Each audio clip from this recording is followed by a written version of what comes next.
Hi guys, welcome back to my channel. तो आज मैं आपको सिखाऊंगी सिंपल सलवार की कटिंग एंड स्टिचिंग। तो सबसे पहले आप इस वीडियो को लाइक एंड शेयर करें एंड मेरे चैनल को सब्सक्राइब करें। तो चलिए वीडियो स्टार्ट करते हैं। तो यहाँ पर मैंने ये 2 मीटर कॉटन फैब्रिक लिया है और इसे 4 फोल्ड करके यहाँ पर बिछा दिया है। तो यहाँ पर कपड़े को मैंने पहले इस तरह से लेंथ वाइज और फिर कुछ इस तरह से विड्थ वाइज फोल्ड किया है। तो यहाँ पर ये बंद साइड है, तो यहाँ ये भी बंद साइड आ गई और ऊपर भी ये बंद साइड आ गई और ये 4 हमारी खुली साइड है। तो पहले यहाँ पर हम नीचे एक लाइन ड्रॉ करेंगे। यहाँ हमारा कपड़ा अनइवन है इसलिए, और फिर 2 इंच पर हम यहाँ मोहरी के लिए निशान लगाएंगे। इतना कपड़ा हमारा अंदर की तरफ फोल्ड हो जाएगा। अब यहाँ पर आपकी जो भी लंबाई है उसे नीचे की तरफ रखना है और फिर ऊपर से 7 इंच हमारा बेल्ट के लिए माइनस करते हुए निशान लगा देना है। तो यहाँ पर मेरे सलवार की लंबाई है 38 इंच, तो मैंने नीचे 38 इंच रख के ऊपर से 7 इंच का बेल्ट माइनस कर दिया है।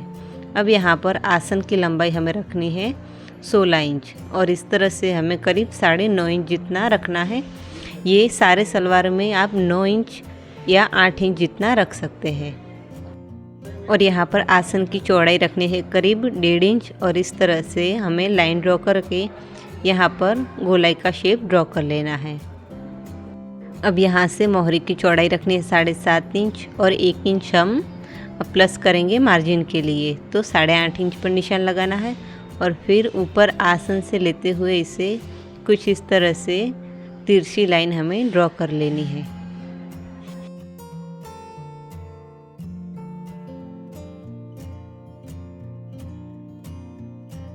अब यहाँ जो भी हमने मार्किंग की है वहाँ पर हमें इसकी एज इट इज़ कटिंग कर लेनी है और फिर हम इसका बेल्ट निकालेंगे।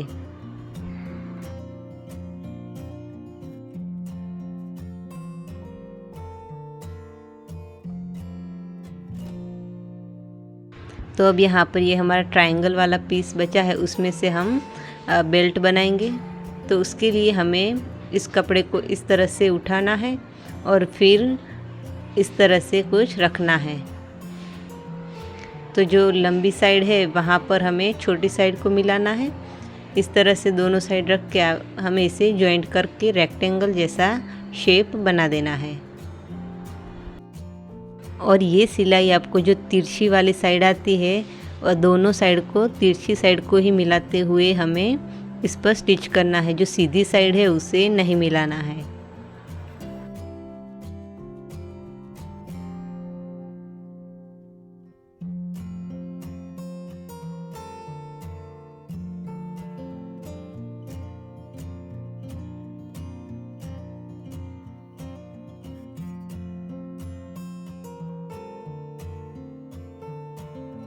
अब यहाँ पर इसे खोल के इसके ऊपर हम एक और धार स्टिच लगा देंगे।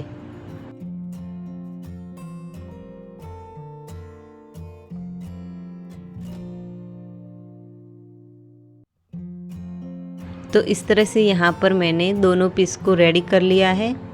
अब यहाँ पर हम बेल्ट की कटिंग करेंगे तो हमें आसानी होगी।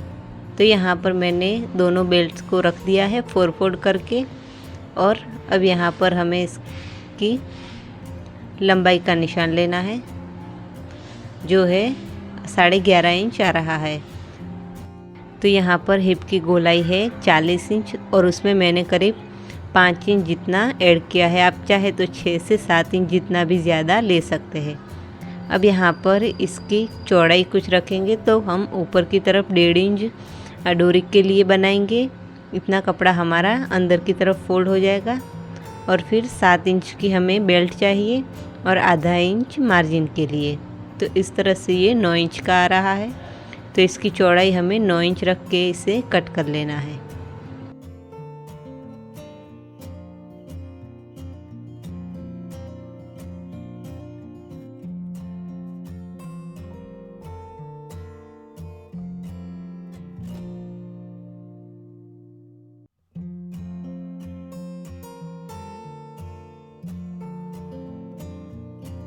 तो अब यहाँ पर सबसे पहले हमें बेल्ट की स्टिचिंग करनी है। तो यहाँ पर पहले हम बैक वाले पार्ट को स्टिच करेंगे। तो इस तरह से हमें जॉइंट करके फिर इसके ऊपर फिर से एक बार धार स्टिच हमें लगा देनी है।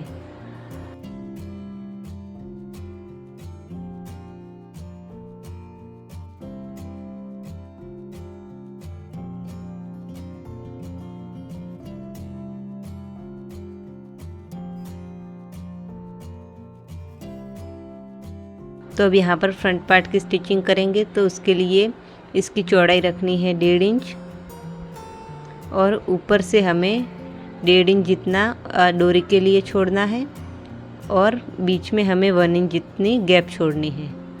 तो इस तरह से निशान लगा के हमने जो निशान लगाया है उसके ऊपर सिलाई लगानी है।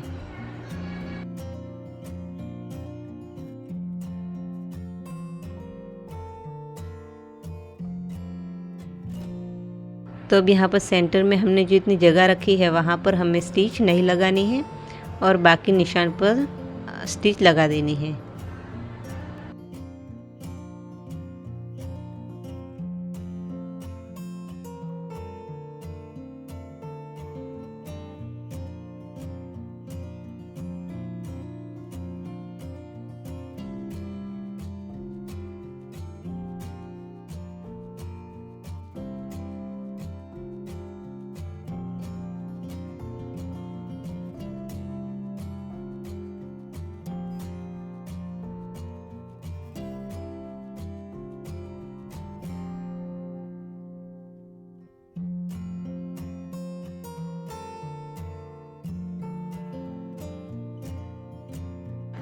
और अब यहाँ से हमें इस पट्टी को कुछ इस तरह से फोल्ड करना है। तो यहाँ पर डोरी पास करने के लिए ये हमारा हॉल बन चुका है और बाकी हम 1.5 इंच जितना पट्टी हम पूरे में फोल्ड कर देंगे। तो इस तरह से ये हमारी बेल्ट बनकर तैयार हो जाएगी।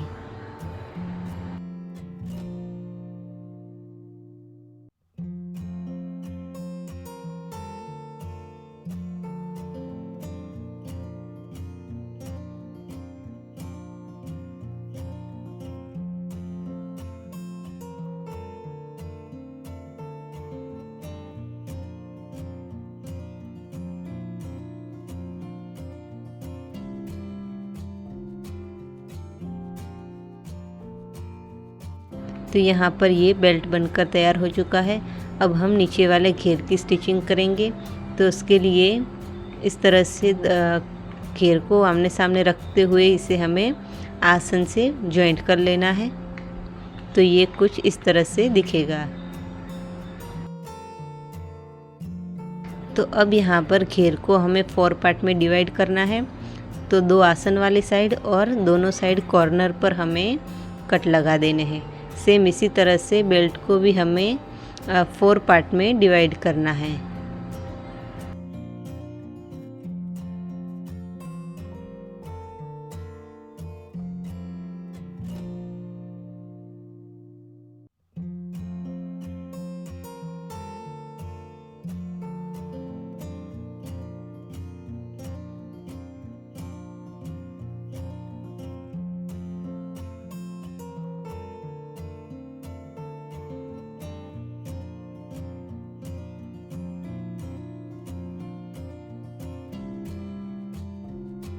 तो इस तरह से घेर को और बेल्ट को बराबर 4 पार्ट में डिवाइड करेंगे तो सारी प्लीट्स से वो इवनली लग जाएगी।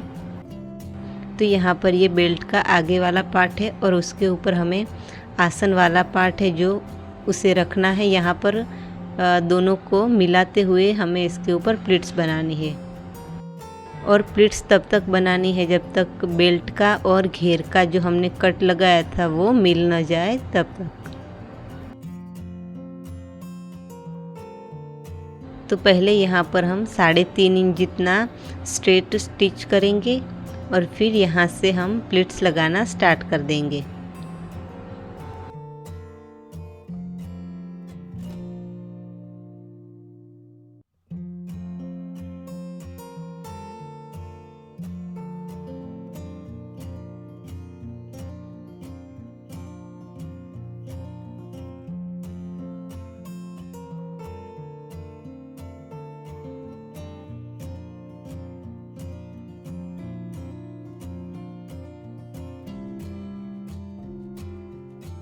तो इस तरह से प्लीट्स लगाते हुए हमें घेर का जो मार्किंग था वो और बेल्ट का जो हमने कट लगाया था वो हमें मिल चुका है। अब यहाँ से भी आगे की तरफ हमें प्लीट्स को कंटिन्यू करना है और बैक पार्ट जब तक मिल ना जाए तब तक हमें प्लीट्स लगाते जाना है।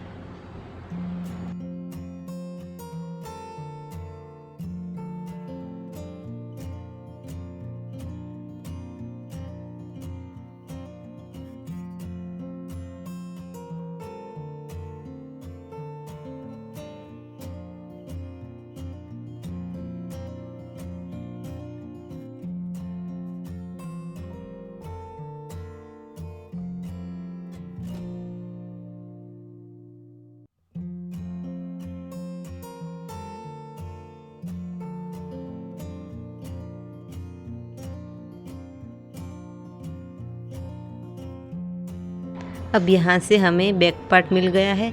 अब यहाँ से आगे की तरफ जो प्लीट्स की डायरेक्शन है उसे हमें चेंज कर देना है।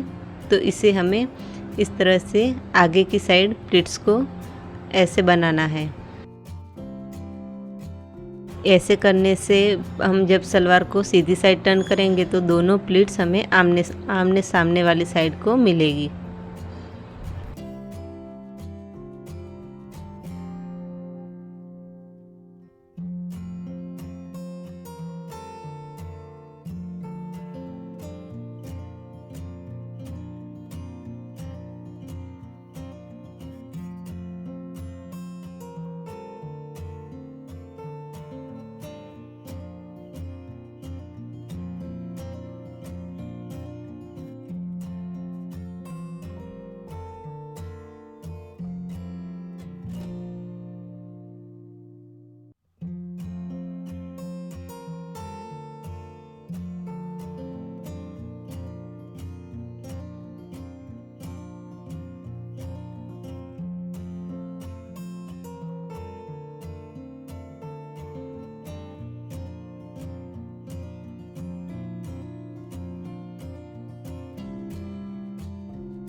तो यहाँ पर सलवार को मैंने सीधी साइड टर्न कर लिया है।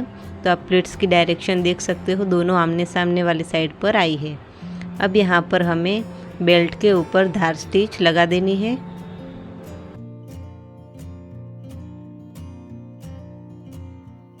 तो अब यहाँ पर मोहरी वाले पार्ट पे मैंने 1/2 इंच का मार्जिन छोड़ते हुए बुकरम को चिपका दिया है और इसकी चौड़ाई है करीब 1.25 इंच जितनी।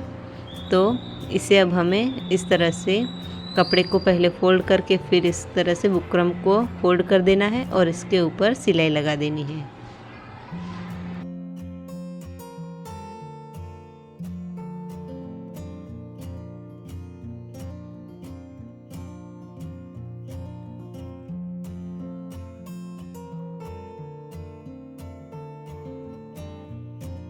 तो इस तरह से ये एकदम सिंपल सलवार बनकर तैयार हो जाएगी। अगर आपको ये वीडियो पसंद आई हो तो इस वीडियो को लाइक एंड शेयर करें और मेरे चैनल को सब्सक्राइब करें। Thanks for watching.